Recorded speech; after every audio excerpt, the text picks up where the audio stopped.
Perkenalkan, nama saya Rosmelina Situmorang, guru IPS di SMP Negeri 6 Medan. Selamat jumpa kembali pada pertemuan kita kali ini di pelajaran IPS di semester genap di tahun yang baru. Mudah-mudahan kita dalam kondisi sehat-sehat semuanya. Mari kita mulai pelajaran kita.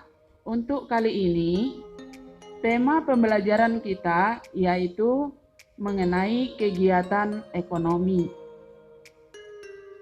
Adapun tujuan pembelajaran kita untuk kali ini terdiri dari 3. 1. Siswa diharapkan mampu menjelaskan pengertian kegiatan produksi beserta memberi contoh. Yang kedua, siswa mampu menjelaskan kegiatan distribusi serta memberikan contohnya. Yang ketiga, siswa mampu menjelaskan kegiatan konsumsi serta memberi contohnya. Demikian tujuan pembelajaran yang akan kita capai untuk kali ini. Baiklah, mari kita mulai pembelajaran kita tentang kegiatan ekonomi. Kegiatan ekonomi itu setiap usaha, perbuatan, ataupun tindakan manusia untuk memenuhi kebutuhan. Ya, kegiatan ekonomi itu ada tiga macam, yaitu kegiatan produksi, kegiatan distribusi, serta satu lagi kegiatan konsumsi. Yang menjadi pertanyaan sekarang, apa itu kegiatan-kegiatan yang barusan Ibu sebutkan? Ya, kita mulai dari kegiatan produksi. Ya, kegiatan produksi adalah setiap kegiatan yang dilakukan untuk menghasilkan barang atau jasa, atau meningkatkan nilai guna ataupun nilai ekonomi suatu barang. Pelakunya disebut dengan produsen. Contoh ya, petani menanam padi, beberapa waktu kemudian petani panen atau menghasilkan padi dari yang sedikit menjadi lebih banyak. Jadi menambah jumlah barang baru. Kemudian yang kedua, seorang tukang kayu mengolah balok menjadi lemari atau kursi. Hal ini menunjukkan adanya kegiatan produksi yang meningkatkan nilai guna ataupun nilai ekonomi suatu barang atau jasa. Ya. Berdasarkan contoh itu, nilai guna barang akan bertambah bila diolah dan menghasilkan barang baru. Dalam ilmu ekonomi dikenal 4 nilai guna barang ataupun peningkatan nilai ekonomi suatu barang yang kita kenal dengan istilah utility, yaitu 1. Nilai guna bentuk atau utility of form. Yang kedua, nilai guna tempat atau utility of time. Yang ketiga, nilai guna waktu atau utility of time. Yang keempat, nilai guna kepemilikan atau utility of ownership. Untuk melakukan kegiatan produksi, diperlukan faktor-faktor produksi atau sering juga disebut sumber daya ekonomi berupa 1. Faktor alam yang terdiri dari tanah sebagai tempat usaha, ya. Kemudian air, sinar matahari, boleh barang tambang, boleh juga hasil hutan. Semuanya itu merupakan faktor alam. Kedua, faktor tenaga kerja.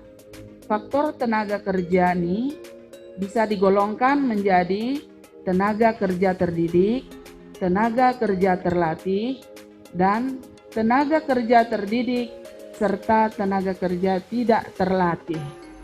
Jadi bagi kamu anak-anak kami sekalian, kalau kita perhatikan di lingkungan sosial kita, kamu yang menentukan kira-kira faktor tenaga kerja yang mana kamu akan tempuh. Kemudian yang ketiga, faktor modal. Modal ini tidak harus berupa uang. Boleh kekayaan lain berupa gedung misalnya, tapi memang yang terutama berupa uang, karena uang dapat digantikan menjadi barang lain dengan lebih cepat. Kemudian boleh berupa tanah. Mana tahu di antara kamu ada yang menerima warisan dari orang tua, ya kan? Jadi kamu boleh membuatnya itu menjadi modal sebagai tempat usaha. Kemudian yang keempat yaitu faktor kewirausahaan.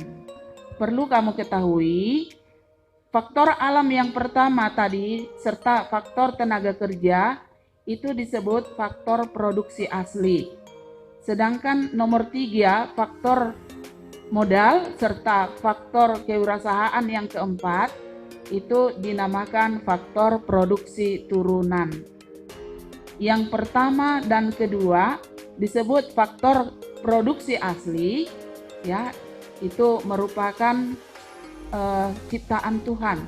Dan dengan 2 faktor produksi itu saja pun sebenarnya sudah bisa menghasilkan barang untuk memenuhi kebutuhan manusia. Sebelum melakukan kegiatan produksi, perlu diperhatikan tentang barang apa yang akan diproduksi, ya. Kemudian yang kedua, bagaimana memilih faktor-faktor produksi yang akan digunakan dalam kegiatan produksi itu agar hasil produksi dapat berkualitas dan bisa dijual murah. Jadi dalam hal ini perlu ada pengamatan ataupun observasi ataupun survei, ya. Kemudian yang ketiga, kepada siapa barang tersebut bisa dipasarkan.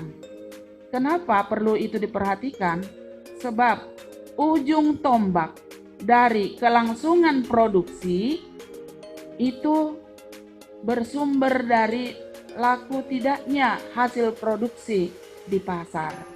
Jadi sebelum melakukan kegiatan produksi, ketiga hal yang barusan Ibu sebutkan itu harus disurvei dulu, diobservasi dulu, supaya dapat menentukan kira-kira barang apa yang bisa laku di pasar. Kita lanjutkan. Yang kedua, tentang kegiatan distribusi. Kegiatan distribusi adalah kegiatan menyampaikan ataupun menyalurkan barang dari produsen kepada konsumen dengan tujuan: 1. Hasil produksi dapat sampai ke tangan konsumen. Yang kedua, agar hasil produksi lebih berguna bagi masyarakat. Ketiga, kebutuhan akan barang atau jasa terpenuhi bagi masyarakat. Keempat, agar kontinuitas produksi terjamin. Kemudian, pelaku kegiatan distribusi dinamakan distributor. Ada 3 cara kegiatan distribusi, yaitu 1. Distribusi langsung, yaitu produsen langsung mengantarkan barangnya kepada konsumen. Yang kedua, distribusi semi langsung, yaitu produsen menyerahkan barang kepada distributor, kemudian distributor langsung ke konsumen. Yang ketiga, distribusi tidak langsung, yaitu produsen menyerahkan barang kepada agen, agen menyerahkan kepada grosir, lalu grosir kepada pengecer, dan pengecer terakhir kepada konsumen. Kita lanjutkan yang ketiga, kegiatan konsumsi. Kegiatan konsumsi adalah kegiatan atau tindakan atau memakai atau menggunakan serta menghabiskan barang dan jasa secara langsung maupun mengurangi nilai ekonomi suatu barang atau jasa secara berangsur-angsur. Pelaku kegiatan konsumsi dinamakan konsumen. Konsumen terdiri dari rumah tangga keluarga atau kita lah itu di rumah masing-masing. Kemudian yang kedua, rumah tangga perusahaan, itu perusahaan yang menggunakan faktor-faktor produksi tadi. Kemudian yang ketiga, rumah tangga negara ataupun pemerintah. Demikian pembelajaran kita untuk kali ini. Mohon dipelajari di rumah dan dibuka kembali bukunya. Terima kasih.